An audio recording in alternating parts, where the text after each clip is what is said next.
Assalamualaikum warahmatullahi wabarakatuh. Alhamdulillahirabbil alamin. Wabihi nasta'inu ala umuri dunya waddin. Wassalatu wassalamu ala asyrafil anbiya'i wal mursalin nabiyina Muhammadin wa ala alihi wa sahbihi ajma'in. Kawan-kawan kajian Jumat, alhamdulillahirabbil alamin, kita bertemu kembali dalam program kajian Jumat membaca kitab Bidayatul Hidayah karya Imam Abu Hamid Al-Ghazali rahimahullahu taala. Kita saat ini sampai pada bab Adabul Khuruji ilal Masjid. Bab yang menjelaskan tentang adab kita ketika kita keluar menuju masjid.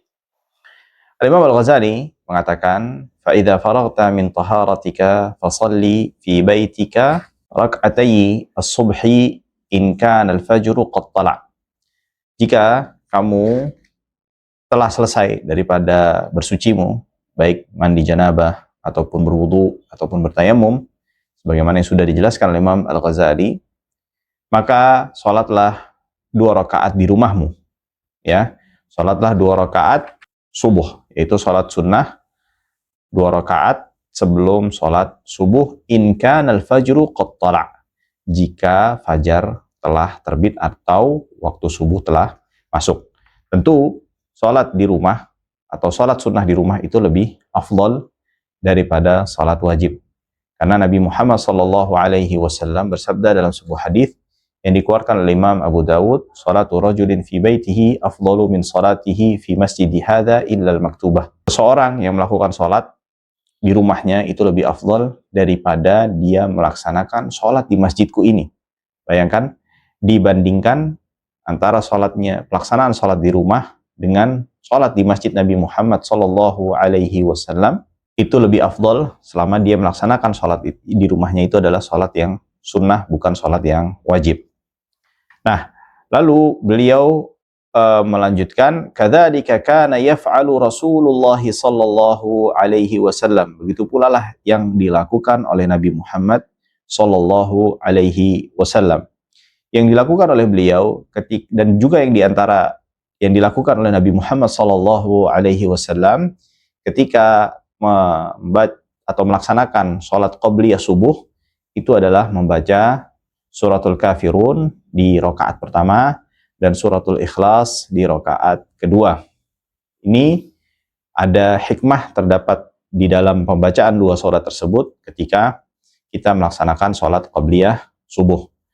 Hikmahnya diantaranya adalah karena ketika kita melakukan qabliyah subuh itu terhitung seperti kita menyambut hari baru kita, ya, dan menyambut hari baru dengan memperbaharui komitmen pentauhidan atau kita mengesahkan Allah Subhanahu wa taala dengan membaca 2 surat tersebut, yang dimana suratul kafirun berisikan penafian atau kita memperbaharui komitmen untuk menolak menyembah segala sesembahan selain Allah Subhanahu wa taala.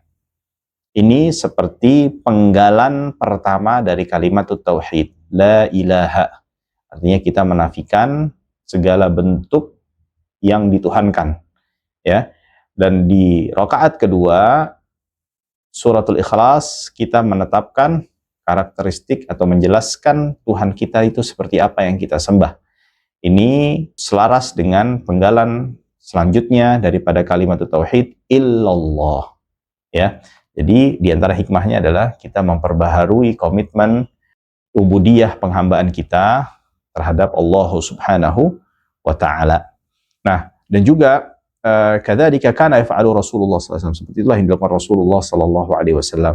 Dan juga terdapat sunnah yang lainnya yang dicontohkan oleh Nabi Muhammad sallallahu alaihi wasallam yang berkaitan salat qabliyah subuh. Di antaranya beliau berbaring dengan bersandar dengan bagian kanan tubuhnya menghadap ke arah kiblat seraya menunggu iqamah dikumandangkan. Bahkan Al-Imam Ibnu Hazm dinukilkan dari beliau bahwasanya beliau mewajibkan hal tersebut. Bila seseorang tidak melakukannya, maka dikategorikan salat qabliyah subuhnya itu tidak sah, tapi jumhur ulama mengatakan hanya sebatas sunnah.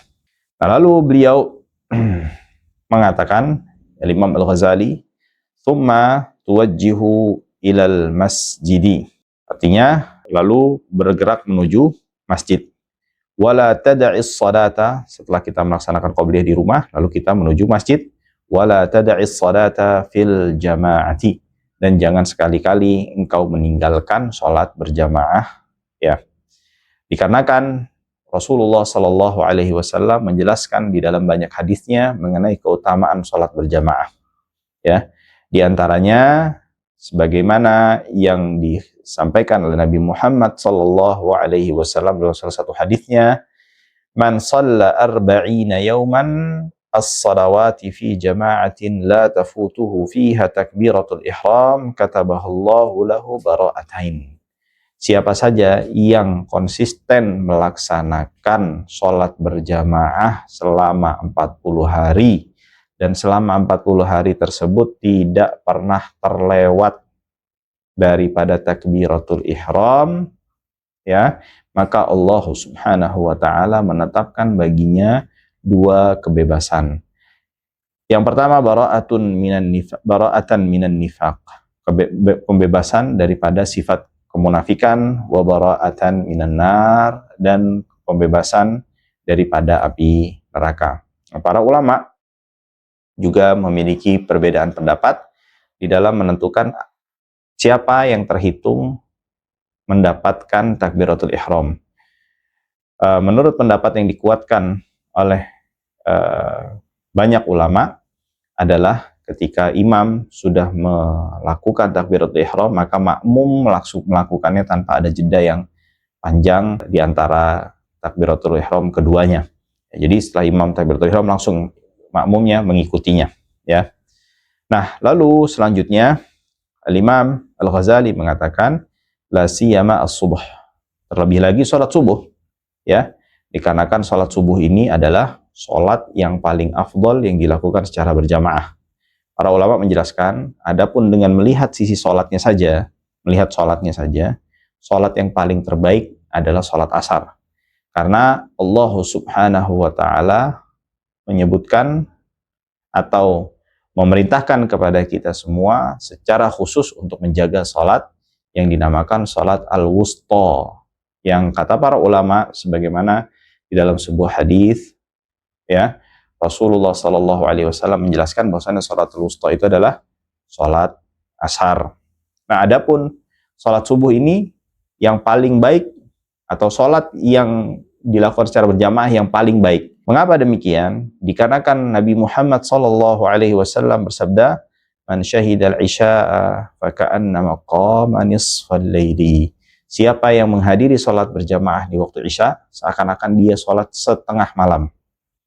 Wa man syahida subha faka'annama qama lailah. Siapa yang menghadiri salat subuh secara berjamaah dan melaksanakannya secara berjamaah, maka dia seakan-akan atau pahalanya menyamai seseorang yang salat semalam penuh. Nah, dari sini kita bisa mengetahui keutamaan salat subuh, sehingga para ulama mengatakan salat berjamaah yang paling afdol adalah salat subuh.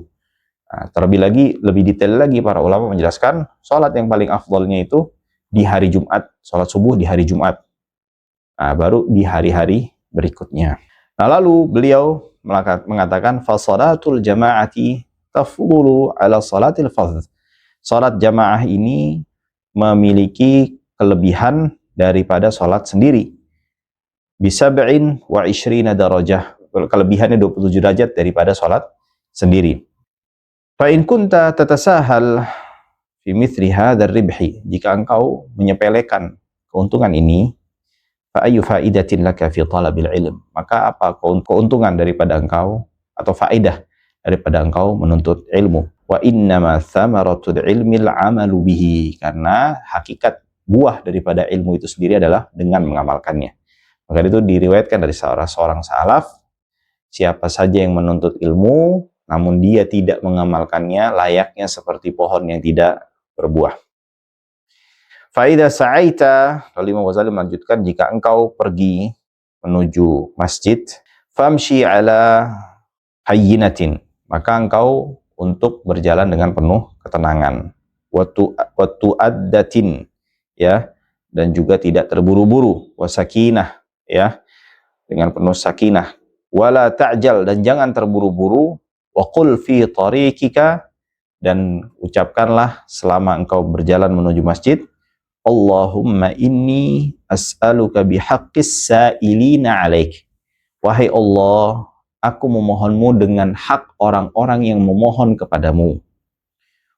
Wa bihaqqir raghibina ilaik, dan juga dengan hak-hak orang yang mengharap kepadamu.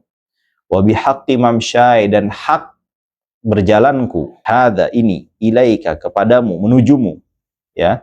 Fa inni lam akhruj asyaran, karena aku tidaklah keluar dalam rangka untuk mengkafiri atau mengingkari nikmat yang kau berikan. Wala bataran, dan dengan penuh kesombongan. Wala riyaan, dan juga dengan penuh keriaan. Wala sum'atan, dan juga dalam rangka untuk bisa didengar bahwasannya saya termasuk orang yang soleh. Bal kharajtu tiqa as-sakhatik, akan tetapi aku keluar dalam rangka untuk melindungi diriku daripada kemurkaanmu.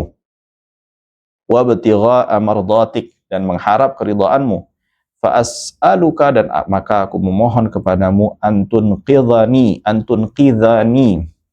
untuk menolongku, minan nar, daripada api neraka, wa antaghfira li dzunubi, dan mengampuniku daripada segala dosaku.